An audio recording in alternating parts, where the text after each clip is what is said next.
Balcony ডেকোরেশনের ভিডিওর জন্য অনেক আপুরা অনেক দিন ধরে অপেক্ষা করছিলেন। তো ফাইনালি আজকে আপনাদের সঙ্গে বেলকনি ডেকোরেশনের ভিডিওটা শেয়ার করতে চলে এসেছি। আসসালামু আলাইকুম ভিউয়ার্স, আমি সুমাইয়া হাসান। আপনাদের সবাইকে স্বাগত জানাচ্ছি নতুন আরেকটি দিনের আরেকটি ব্লগ দেখার জন্য। আশা করছি যে যেখান থেকে আমার আজকের ভিডিওটি দেখছেন সবাই আল্লাহর রহমতে ভালো আছেন, সুস্থ আছেন। আমরাও আলহামদুলিল্লাহ আল্লাহর রহমতে বেশ ভালো আছি। এখানে ভিডিওতে যে কাচের জার ডেকোরেশনটা দেখতে পাচ্ছেন এটা আমার ননদ করেছে। তো এটা আসলে করার সময় ভিডিও করা হয়নি, এই কারণে এটা টিউটোরিয়াল আপনাদের সঙ্গে শেয়ার করতে পারছি না। তো বেলকনি ডেকোরেশনের সব কিছু তো আমি আগের ভিডিওতেই দেখিয়ে দিয়েছিলাম যে কি আমি জোগাড় করে নিয়েছি। আজকে শুধুমাত্র ফাইনালি ডেকোরেশন করার পালা। প্রথমে এখানে চিকন একটা টাইলস নিয়েছিলাম, আমি ভেবেছিলাম এটাকে এখানে হ্যাং করব। তো পরবর্তীতে হ্যাং করার পর আমার কাছে কেন জানি আর ভালো লাগছিল না, এই কারণে খুলে ফেলেছি। তবে এই ক্লিপসটুকু যেহেতু ভিডিও করেছি তো ভাবলাম আপনাদের সঙ্গে শেয়ার করা যাক, অনেকেরই আইডিয়াটা কাজে লাগতে পারে। অনেকেই বেলকনিতে ছোট ছোট টব রাখার জন্য এরকম টাইলস বা কাঠ কিন্তু এভাবে হ্যাং করে নিতে পারেন। দেখতে ভালোই লাগে, তবে আমার কাছে আজকে কেন জানি ভালো লাগছিল না। আর যেহেতু দেখতে ভালো লাগছিল না আমার কাছে, এই কারণে আমি খুলে নিয়েছি। তবে আপনারা কেউ চাইলে এই আইডিয়াটা কাজে লাগাতে পারেন। প্রথমেই আমি বেলকনিটাকে একবার ভালো করে ঝাড়ু দিয়ে নিয়েছি। আর শুরুতে দেখতে পেয়েছেন বেলকনিটা কীরকম সাজানো আছে। ওই যে কালকে আমি যে জিনিসগুলো সব অর্গানাইজ করেছিলাম ওগুলো দিয়ে আমার ননদ কোনো রকম একটু দেয়ালে ঝুলিয়ে রেখেছিল যেন জিনিসগুলোর ময়লা না হয়। তো সেটাই শুরুতে একটু দেখিয়ে দিলাম। আর আজকে হচ্ছে সব কিছু নামিয়ে একদম পরিপাটি করে আপনাদের সঙ্গে শেয়ার করছি। তো দেখতেই পেয়েছেন টাইলসটা আমি কিভাবে ঝুলিয়ে নিয়েছি। আর এখন হচ্ছে দেয়ালটা ডেকোরেশন করব। তো শুরুতে এই কর্নারে আমি এই যে ওয়াল হ্যাঙ্গিংটা এটা ঝুলিয়ে দিচ্ছি। এই সেলফের উপরটা আমি গাছ দিয়ে ডেকোরেশন করব। সেই সাথে আইসক্রিমের কাঠি দিয়ে বানানো যেগুলো ছিল ওগুলোও ঝুলিয়ে দিচ্ছি। প্রথমে আইসক্রিমের কাঠির এগুলোকে আমি এই কর্নারটাতে দিয়েছিলাম, কিন্তু পরবর্তীতে আমার কেন জানি ভালো লাগেনি, এই জন্য সরিয়ে নিয়েছি। তবে আজকের ভিডিওতে যে ডেকোরেশনটা দেখাবো সেটা কিন্তু এরকমই ছিল। আজকের বাইরের ওয়েদারটাও ভীষণ সুন্দর ছিল, একদমই রৌদ্রোজ্জ্বল একটা দিন। তো সব কিছু মিলিয়ে বেলকনিতে কাজ করতে ভীষণ ভালো লাগছিল। আর এই যে আমার কিউট কিউট প্লান্টারগুলো যে আমি বানিয়েছিলাম সেগুলো এখন জায়গা মতো রেখে দিয়েছি। আর এই গাছগুলো দেওয়ার পর এটা কিন্তু ভীষণ ভালো লাগছিল দেখতে। আজকের ভিডিওতে আপনারা বাবুর অনেক বেশি শব্দ শুনতে পাচ্ছেন, বিষয়টা প্লিজ ক্ষমা সুন্দর দৃষ্টিতে দেখবেন। আসলে ভয়েস ওভার করার সময় ও ঘুম থেকে উঠে পড়েছে আর বারবার কথা বলছিল, তো মনে হচ্ছে আমার সাথে সাথে ও ভয়েস দিতে চাচ্ছে। তো যাই হোক, এখানে এই র্যাকের উপরে আমি একটা গাছ দিয়ে দিচ্ছি। প্রথমে ওইটা দিয়েছিলাম, পরে মনে হলো ওইটার থেকে এইটা বেশি ভালো লাগবে, এই কারণে এইটাই দিয়ে দিলাম। এই যে টাইলসটা আমি দিয়েছিলাম এখানে ভেবেছিলাম সব ছোট ছোট টবগুলোকে রাখবো, তবে পরবর্তীতে ভালো না লাগার কারণে খুলে ফেলেছি। প্রথমে এই যে দেখতে পাচ্ছেন এটা দিয়েই শুরু করেছিলাম। যারা ভিডিওটি দেখতে শুরু করেছেন কিন্তু একটা লাইক দিতে ভুলে গেছেন তাদেরকে রিকোয়েস্ট করব প্লিজ ভিডিওতে একটা লাইক দিয়ে দিবেন। আপনি যদি আজই প্রথম আমার ভিডিওটি দেখে থাকেন আর ভিডিওটি দেখার পর কোথাও কোনো অংশ ভালো লেগে যায় তাহলে চাইলে আমার চ্যানেলটিকে সাবস্ক্রাইব করে আমার সঙ্গে থেকে যেতে পারেন। যারা অলরেডি আমার চ্যানেলটি সাবস্ক্রাইব করে প্রতিনিয়ত আমাকে সাপোর্ট করে যাচ্ছেন তাদের সবাইকে জানাচ্ছি অসংখ্য ধন্যবাদ। এই যে ওয়ালমেটগুলো তৈরি করেছিলাম এগুলো এখন দেয়ালে হ্যাং করে দিব। আর প্রত্যেকটা জিনিস আমি বোথ সাইড টেপের সাহায্যে লাগিয়ে দিচ্ছি। যদি হালকা ওয়েটের কোনো জিনিস হয় তাহলে কিন্তু এগুলো দিয়ে খুব সুন্দরভাবে লাগানো যায় আর বেশ অনেক দিনই থাকে।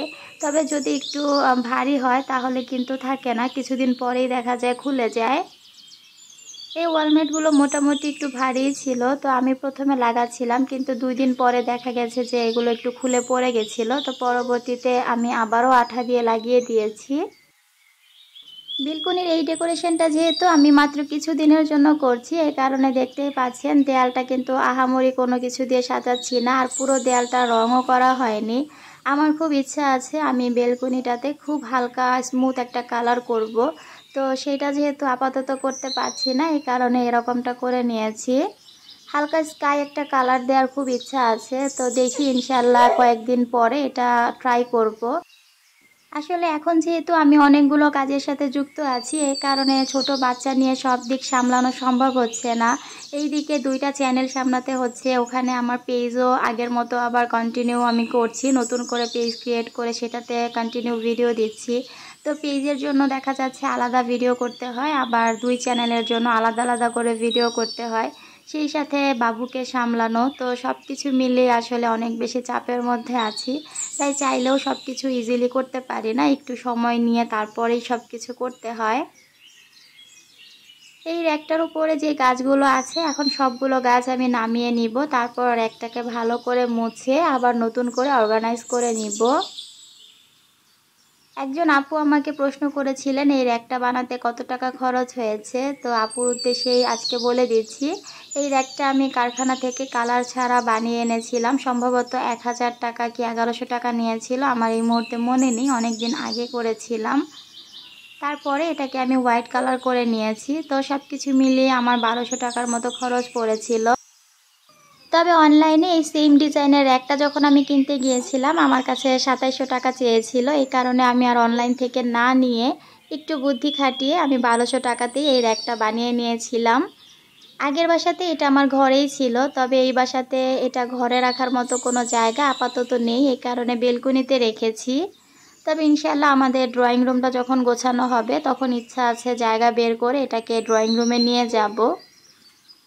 তো কথা বলতে বলতে আমি কিন্তু র্যাকটা সুন্দর করে সাজিয়ে নিয়েছি, আর আমার প্রত্যেকটা ডিআইওয়াই করা প্লান্টার দিয়ে র্যাকটা সাজিয়েছি। দেখতে কেমন হয়েছে জানাতে ভুলবেন না। আর এই ওয়াল হ্যাঙ্গিংটা আমি এই দেয়ালে দিয়েছি। এই দেয়ালে অনেক দিন আগে আমি এরকম একটু ডিজাইন করেছিলাম ফোম শিট দিয়ে, তো সেটা আর তোলা হয়নি। দেয়ালটা একটু নষ্ট হয়ে গেছে, যেহেতু পুরো বেলকুনিটাই কালার করতে হবে, এই কারণে এটা আপাতত এরকমই আছে।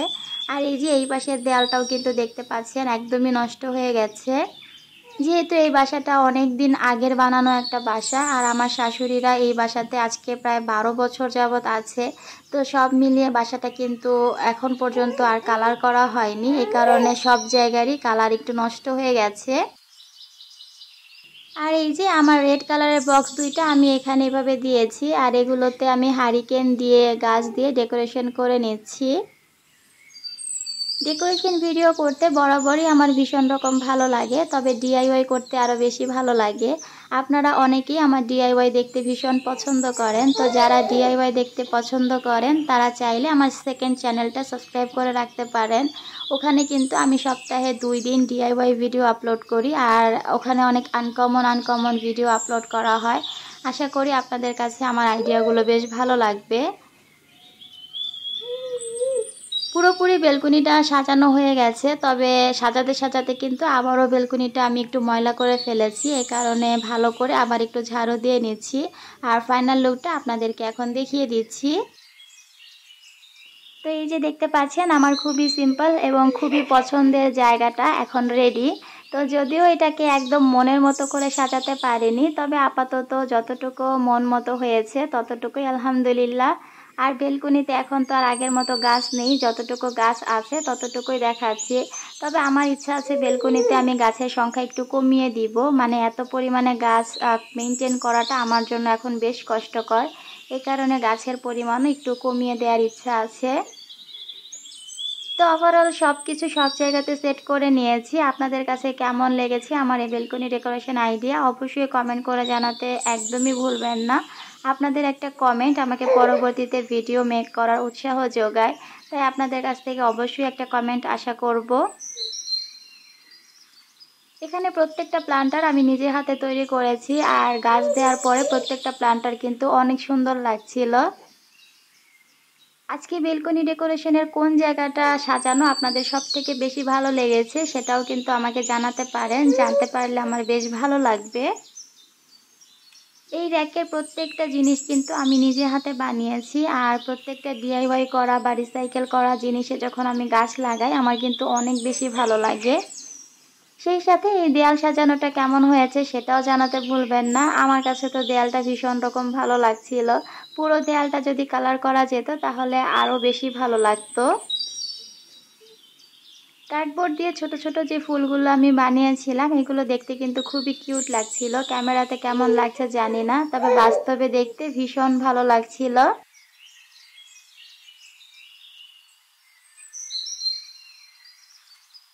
সকালবেলা ঘুম থেকে উঠেই যেহেতু বেলকুনিতে আসা হয়, তাই বেলকুনিটা যদি সুন্দর পরিপাটি করে সাজানো গোছানো থাকে তাহলে কিন্তু নিজের মনে অন্যরকম একটা প্রশান্তি পাওয়া যায়।